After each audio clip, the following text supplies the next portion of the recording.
So we have, I think, a great array of panelists today. First I would like to introduce is Inese Andersone, whom you may recognize as the chair of the City Development Committee at Riga City Council. So Inese, I know you, I've known you for at least 10 years, and actually I know you as a business person. You've been active in business all your life, and you have helped many Latvian companies to grow, especially to grow their exports. So now you're in politics. You were in business, now you're in politics. So in 10 seconds, what has changed in your life? Well, it's as dynamic as it was in business, it is in politics. It's just also like how I'm looking at it, it's speed, and speed on my side is quite fast. It could be faster in politics as well. That's a bit different story. So you're faster than your peers, that's what you were saying. Than a system. Okay, then the system. That's a great correction. Okay, Pēteris, welcome. So Pēteris is a well-known economist in Latvia. He's an economist at the Luminor Latvia, which is a bank, and has more than 13 years of experience in finance. So Pēteris, what I like about you is that you always offer sorts of measured, common sense observations and analysis. So, and I think that is why people appreciate what you do as an economist. So my question to you is, how do you keep a clear head and a rational mind in these, troubled times, crazy times with Trump, social media, Russian propaganda, and etc.? Hello, everybody. I think that's just who my father was like that. My grandfather was like that, and so it's just nature. Nature. Okay, so you're preset to be rational. Good. So, and finally, joining over Zoom, I don't know from where, and that's the specific of the Zoom, is Giedrius, Bernotas. Giedrius, welcome. Giedrius is a fund manager at Lords LB Asset Management. If a company has asset management in its titles, and that's a serious thing. So, and no doubt about that, because Giedrius with his colleagues is behind the futuristic Presesnams development in Riga. So Giedrius, I've had several conversations with you, and it usually goes like this. So I have an opinion. I speak with you, and then I change my opinion. So my question to you is, are you planning to change our opinions today? 10 seconds. Hello, everyone. I'm from news today. So not necessarily. From what I've heard today, I think everything is on the right track. So I would like to echo a lot what has been said today. And I think that we just need to, work collectively together. And there's no change in opinion. I think the opinion and the direction is clear. Now it's time to action. Great. Okay, so we've introduced all our panelists. My name is Mārtiņš Vanags. I'm the chairperson of the Alliance of Real Estate Developers in Riga.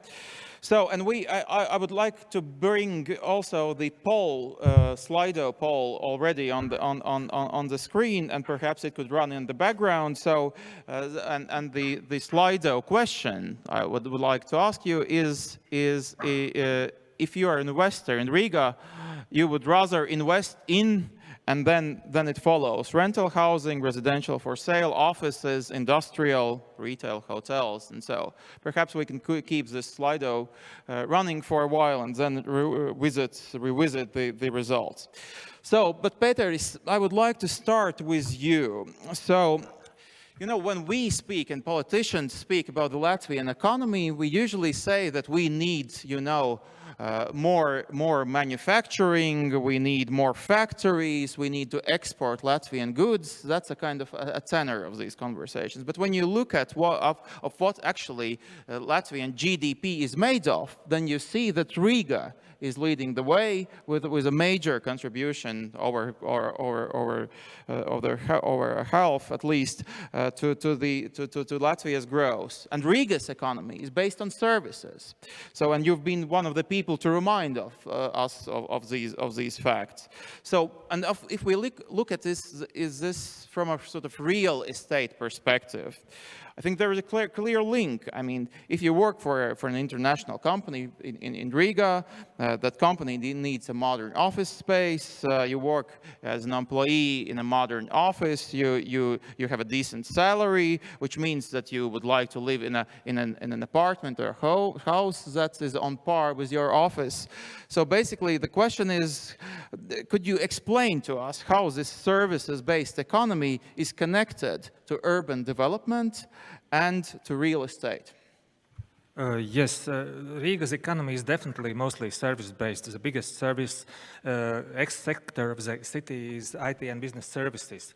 It has not been always like that. About 20 years ago, these sectors were almost non-existent in Riga and in Latvia. Riga was still mostly goods making, good shipping place. And by the way, there are several regional economies in Latvia, and for almost everybody outside Greater Riga, manufacturing is still largely the way to go.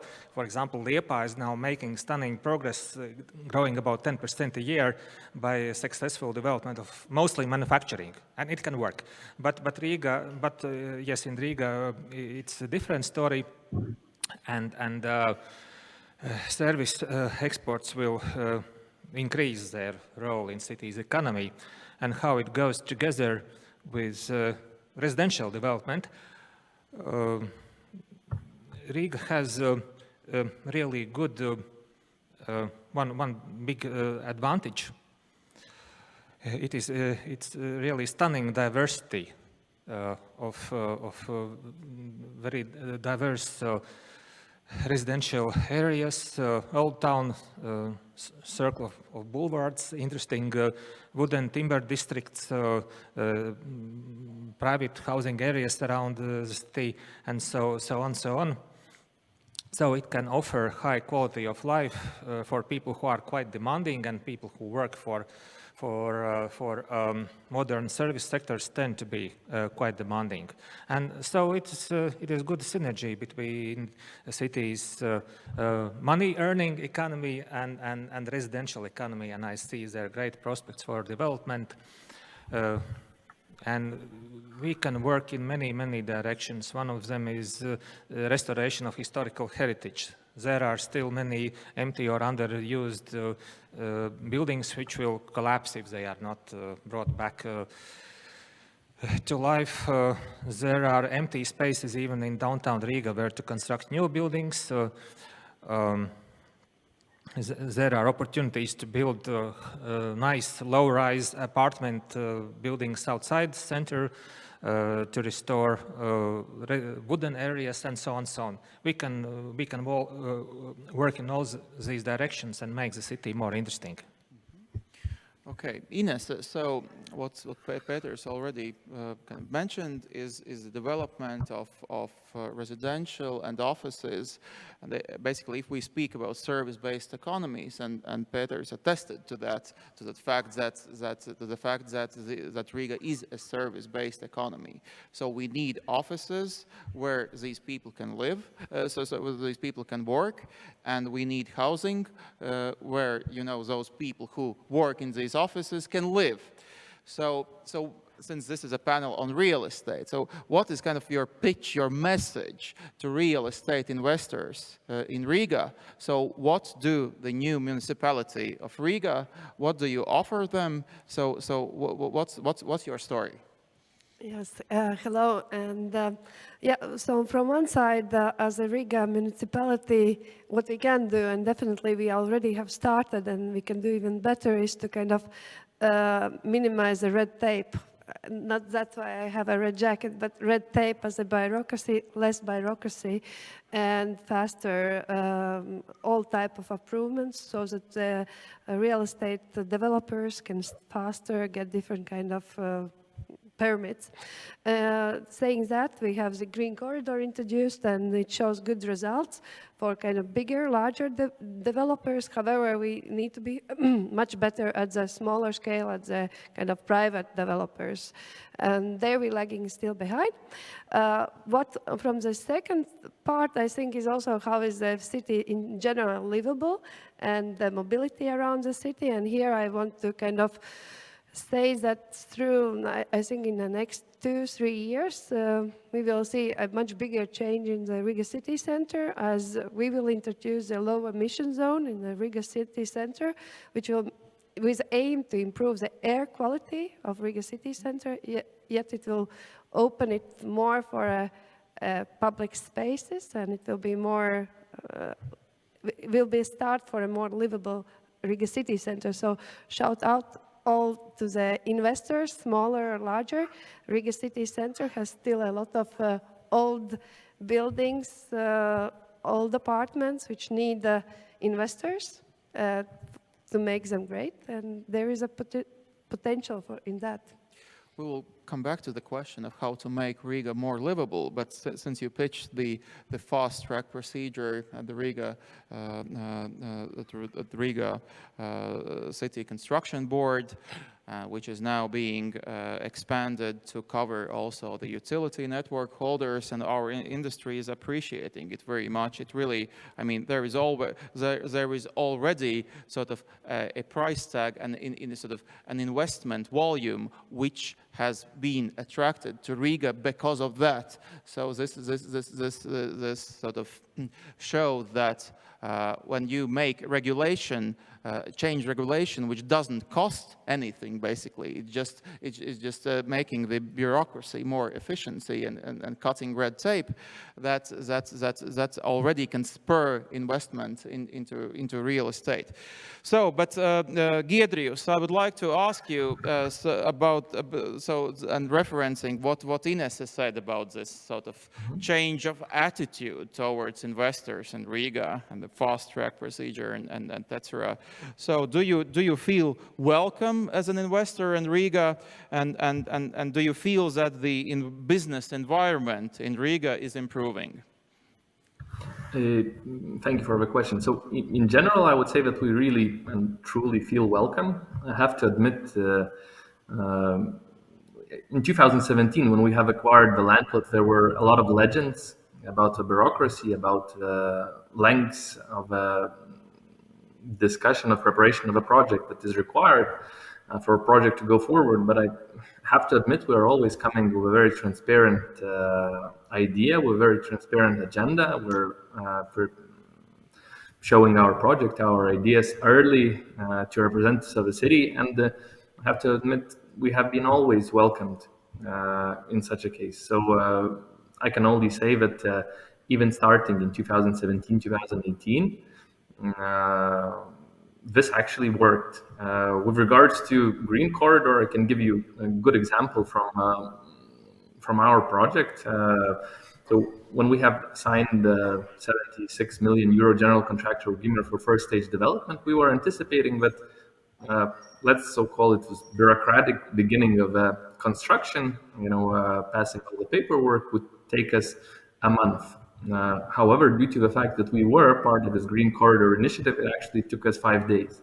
So it's a very quick and very good development. We really appreciate it. Of course, from the investor point of view, we would prefer that Green Corridor would come with some tax benefits or tax breaks, as we have them in different countries. I think that this would even more attract and invite investors to, let's say, not to delay their decision and go forward and jump into these investment opportunities. Nonetheless, with regards to how the things are going, I'm very happy, and I have to admit, we are in the construction phase of the first stage. We are in the design of a second stage of President development. It's a very large land plot. It's a multi-stage development, and fundamentally, we see that our idea that Riga lacks good, high-quality offices is even more present today than it was in 2017. Because we look into the peers and we believe that there are good opportunities, and we really look forward to expansion of this cooperation, even especially in the public zones where we believe that a lot of stakeholders are really interested in development.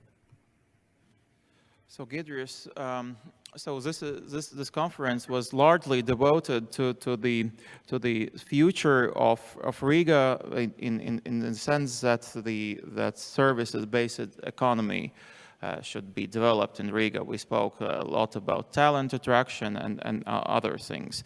So obviously, offices are an integral part of modern corporation, and especially in services-based economy. So Eric's in the previous presentation told us that there are office space for 12,000 people, 12,000 employees, modern office space under development in Riga currently. So almost 3,000 of these potential jobs could be located in Precisnams. So what do you see as the drivers of office occupancy in Riga? And perhaps in answering that, you could also address the question of the development and changing nature of work, which has happened due to COVID and the reality of remote work in many companies. So in general, I think that people all across Baltics and all across the world, they have the same tendencies. And working in a good A-class office or in a good workplace location, it does improve the, let's say, the creativity and how much people are doing and how much the companies are benefiting for that. And what we see from other countries' example, quick growth of this global business service industry, or this service works that Riga is really good at but can develop even further, is a very good way how to retain the top talents. And we see right now is in different countries that these type of jobs that do allow for people to grow, do allow for people straight from university to get a decent job with good opportunity for their development, with good opportunity for getting these transferable skills and maybe implementing them in their own ideas and say developing themselves, is something that is a big driver for us. We see untapped potential here in Riga. With regard, so that's what I would say from our side. We do understand that real estate is extremely important, and for the service industry, I would say that real estate is very good example of real estate is like a hot water in the hotel. If you don't have hot water, you're not going to that hotel anymore. If you have hot water, and everybody should have hot water. And I think that in Riga, there is a lot of hot water coming in 2023, as we have seen Eric's presentation. With regards to hybrid work, this remote and in-person working as we have today, we see that this development is still not finished yet. There are still no certainty how we will operate in the future. However, quick adoption of remote working tools that everybody is very much familiar with, and the fact that I'm speaking from Vilnius today to conference happening in Latvia is a very good example of that. So we are, let's say, overviewing and seeing how things are developing, and we believe that what COVID-19 and this remote work will bring, that office will even more become a location where people are collaborating, where people are joining in teams, where people are bringing benefit for the companies. And the office space will lean towards these prime locations, the very best projects, walkable projects where you could get all the amenities within walkable distance, the projects which will offer this sports infrastructure, a project which will offer all these small things to make sure that the person is really happy and willing to come to work.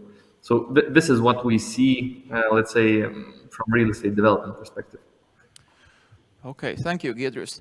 Inese, so we see that the service-based economy in Riga is growing. I mean, but if you look at the population of the Riga metropolitan region, what we see is that the population of Riga as a city has slightly declined, but the population of the suburbs, of the suburbia around Riga, has increased actually. So many people joke that Latvians now have this. There is an American dream in America, and there is this Latvian dream. It's basically having a single family home in Mārupe or in Ādaži, to have a Volvo SUV and a dog, and basically it's like so, and it is not like so very fashionable or cool, as Maxim Yegorovs would say, to live in the city center. So what is city thinking about this? Because we can come to a situation when we have these great new offices, people are working there, but they are paying their taxes and living outside of Riga's administrative borders. Well, that is the situation right now, as you described it. Yet the latest data shows that actually now the numbers are not anymore so much decreasing in Riga population, but stabilizing. And our kind of challenge ahead is to have a growth. So we have a goal to reach 10,000 inhabitants growth every year and to reach 700,000 citizens by 2030. So we have a goal, and we need to get there.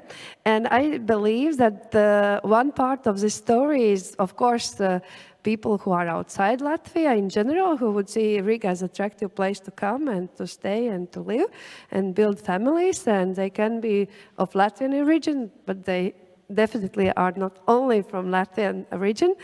And the second part is actually the youngsters that has been growing now outside Riga in Ola, in Mārupe, or Jūrmala, or whatever.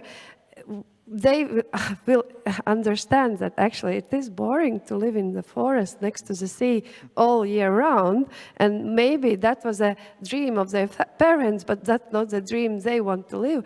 And they are definitely a potential, these renters and new flat owners in the future in Riga city center. Therefore, we need to increase the livability and attractiveness of Riga city center. Of course, another challenge is to kind of change mobility modes of those people who has chosen to live outside the Riga city center.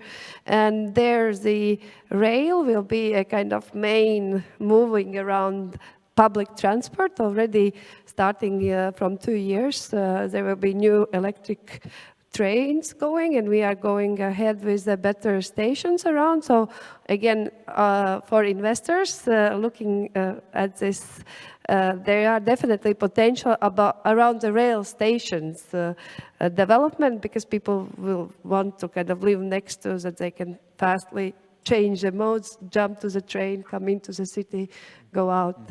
And also within the city, let's think like one part of the Riga city center of the train station, we all understand as a great city center, and then there is a market, and then there is a large part very close to the largest hub which will be there in coming years together with Rail Baltica station. There will be a great architecture. We will also make a nice infrastructure around the station, and there is a lot of real estate there which needs a new investors and new eyes for the housing development and office development and kind of different function there. So Inese, just to reiterate the question about how to raise the livability of Riga. So could you just tell us, 3 main points which are on your agenda to increase the livability of Riga? 1 minute to you. Thank you. 1 minute, 3 points. I think the best, we need to increase the air quality of Riga city center, and which is not good now, and that's our challenge. And we will introduce the low emission zone, which will be part of the answer.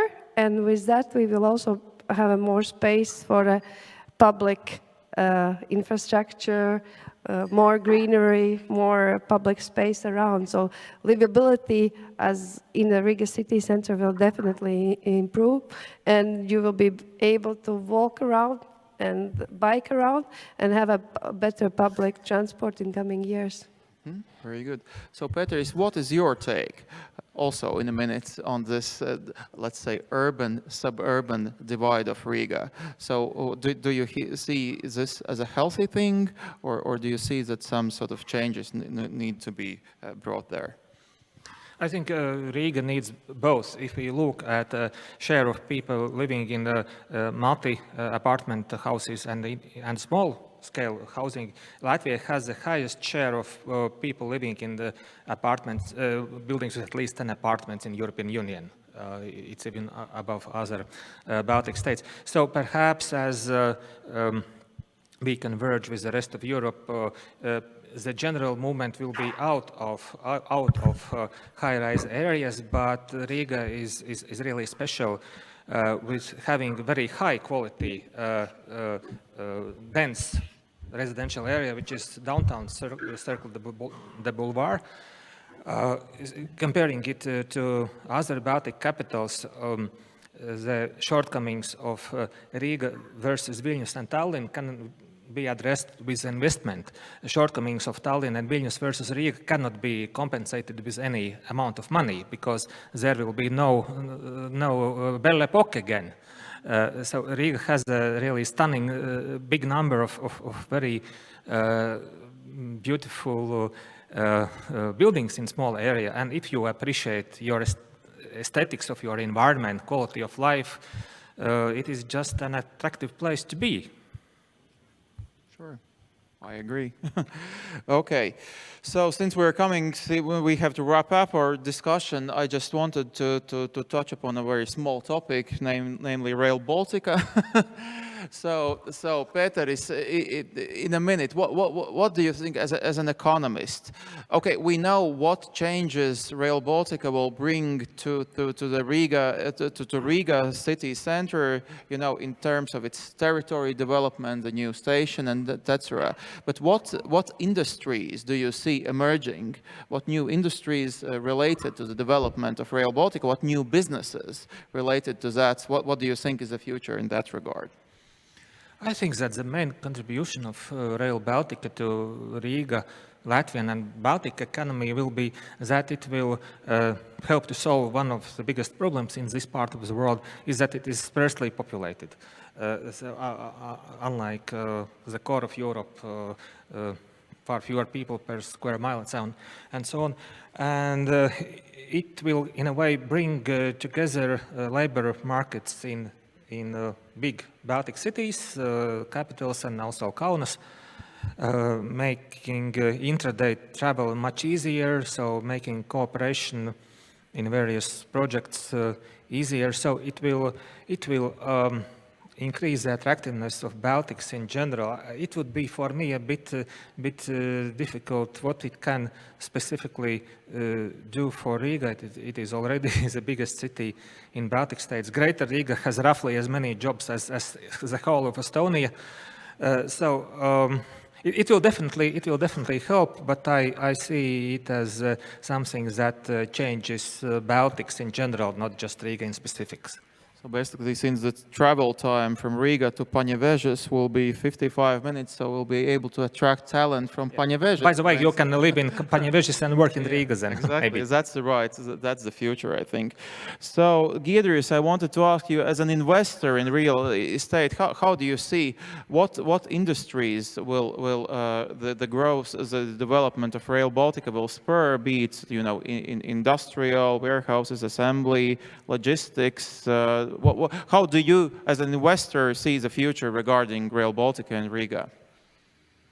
I think that probably one of the most important, we're talking about cross Baltic countries. I think that hospitality in general will evolve. I think that this is a very important point, that even though there is a very good connections from Riga via Air Baltic, I think it's our main hub in the Baltics of air transport. Nonetheless, having an opportunity for people to come by a different route is very, very important. I think we'll be connected in such a way. So I think this is the most important one, which will benefit. And apart from that, I think all the other industries which will be able to, let's say, tap into, whether it's attraction of people, of a workforce that we have just mentioned, whether it's creating new hubs and making, you know, which are attractive, convenient for people. So with regards to logistics, I think that, you know, this helps, but in general, I think that it's not going to be something that will change or revamp the industry. I think more important is for attracting jobs and making sure that connectivity is very, very good between all Baltic capitals. Great. So since we have to end the discussion, we have some questions from Slido. So one question is, can you please double click on residential rental demand trends in Riga as a premium, basically economic class apartments? Well, Pēteris, perhaps you can comment on that. Well, I don't have any specific numbers in my head, but it is just obvious that the number of highly rewarded people in Riga will grow. Well, just for example, in the third quarter of this year, average salary in both business services and IT services, it grew 13% year on year. And in the IT services, in software, it's already 2,500 euros on average in the sector. And the number of people working in those sectors is growing. So outlook for premium apartments and houses just looks good. Yeah, I can just add to the fact that, for instance, in the economy sector, which obviously is driving the growth, residential growth in Riga currently, there is basically a golden rule of thumb. If your apartment costs up to 100,000 euros, it will sell out quickly, and in rental it's up to 10 euros per square meter, the rental rate. Then you can rent it out easily, and that's approximately the values that investors are thinking about. Inese, is the old town of Riga dead? Well, Old Town has been a lot of relied on tourism, and of course tourism because of COVID-19 has decreased all over the world, but we are expecting it to come back next year, so I believe that Old Town will emerge, and we will see more activity around it, Old Town, in the future, and I hope with some time it can change also to some residential part, which is a small part now. Now it's mainly rented out for tourism purpose. Okay, since we have to wrap up, I think my takeaway from this discussion is this. So Riga's office market is growing, new offices are developing. As connected to that, rental housing is developing, and we have the new law on residential tenancy, which has enabled that growth. Of course, apartments are in high demand generally in Riga and Latvia, because Latvians simply want to live better, and they're earning better salaries. But I think it is very important that we connect this development with the growth of service-based economy in Riga, because that's a point that. And by the way, high-tech manufacturing, which is also quite important for Riga. Services in Riga are leading the way, and I think that it is important to view these. To view the real estate development as connected and serving the development of the Latvian and Riga's economy in particular. So I thank you, the panel. Thank you. It was great. Thank you to organize. Have you. Thank you.